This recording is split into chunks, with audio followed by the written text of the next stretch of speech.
Mga kabrigada, standby din ha. At babalikan natin sila Brigada Kat at Brigada Ann dyan po sa Luneta. Pero magtutungo muna tayo dyan naman po sa EDSA Shrine at People Power Monument.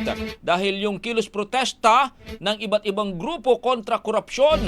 Nagpapatuloy na po dyan mga kabrigada. Nakatutok si Brigada Jigo Custodio. I-brigada mo! Brigada Live Report.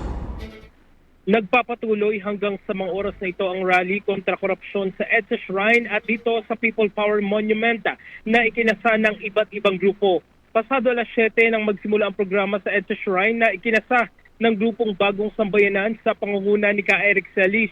Kanilang sigaw, Marcos resign dahil mismong ang Pangulo at si dating House Speaker Martin Romualdez ang mastermind sa korupsyon at pandarambong sa taong bayan. Ngayong alas 12 ng tanghali, idadaos naman ang isang misa sa EDSA National Shrine of Mary, Queen of Peace sa EDSA Shrine.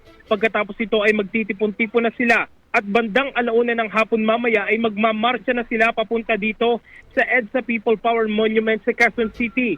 Sa mga oras na ito ay nagpapatuloy ang programa ng iba't ibang grupo dito pero mamayang alas 2 pa ng hapon ang programa para sa inaabangan trillion peso march.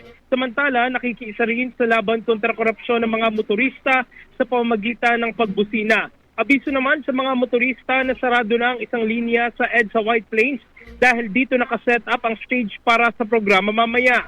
Pinapayuhan naman ng MMDA ang mga motorista na maghanap ng alternatibong ruta upang makaiwas sa abala.